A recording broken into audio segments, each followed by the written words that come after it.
Hello and welcome to CRC, Clinical Research Center. Today we will have a tutorial on internal validity and threads to internal validity in an experimental research design.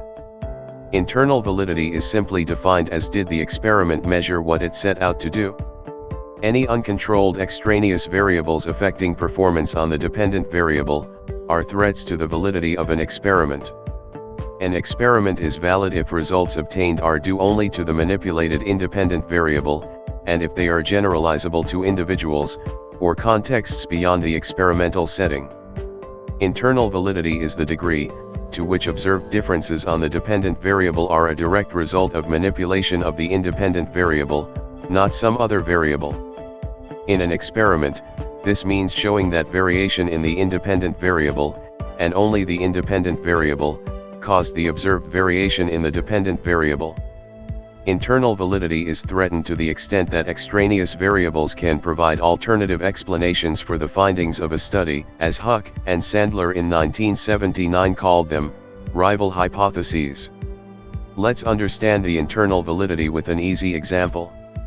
Imagine that an instructor wants to know whether a new teaching method works better than the traditional method used with students in an introductory psychology course.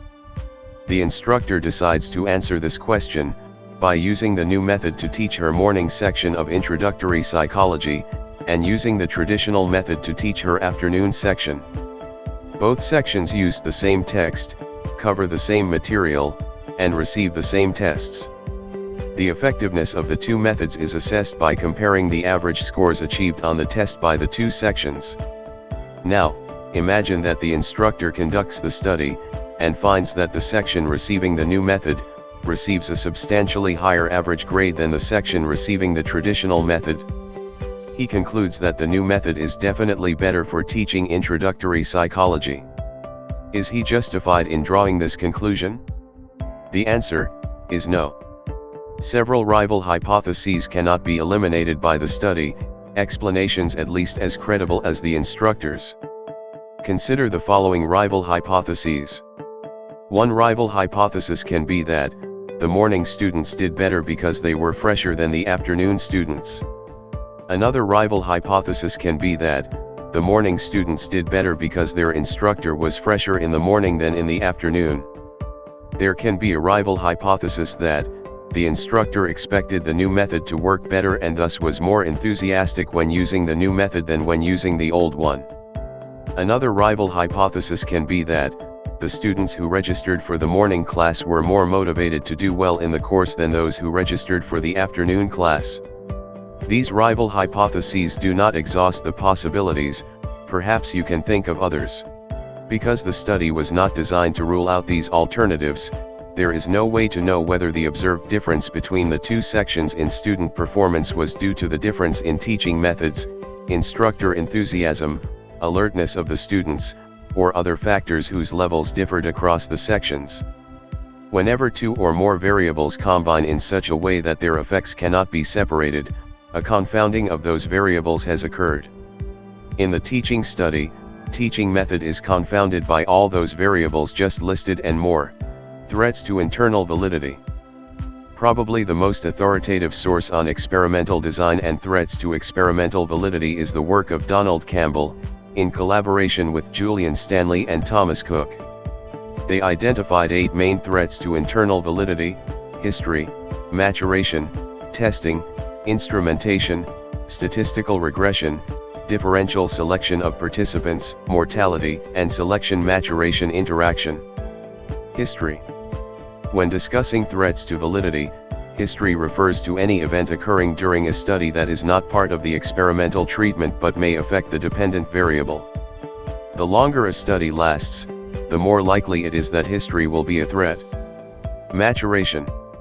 Maturation refers to physical, intellectual, and emotional changes that naturally occur within individuals over a period of time. In a research study, these changes may affect participants' performance on a measure of the dependent variable. Especially in studies that last a long time, participants become older and perhaps more coordinated, less coordinated, unmotivated, anxious, or just plain bored. Testing. Testing, also called pre-test sensitization, refers to the threat of improved performance on a post-test that results from a pre-test. In other words, simply taking a pre-test may improve participants' scores on a post-test, regardless of whether they received any treatment or instruction in between. Instrumentation. The instrumentation threat refers to unreliability, or lack of consistency, in measuring instruments that may result in an invalid assessment of performance. Instrumentation may threaten validity in several different ways. A problem may occur if the researcher uses two different tests, one for pre-testing and one for post-testing, and the tests are not of equal difficulty. Statistical regression. Statistical regression usually occurs in studies where participants are selected on the basis of their extremely high or extremely low scores. Statistical regression is the tendency of participants who score highest on a pre-test to score lower on a second, similar post-test, and of participants who score lowest on a pre-test to score higher on a post-test. The tendency is for scores to regress, or move, toward a mean or expected score. Differential selection of participants. Differential selection of participants is the selection of subjects who have differences before the start of a study that may at least partially account for differences found in a post-test. The threat that the groups are different before the study begins is more likely when a researcher is comparing already formed groups.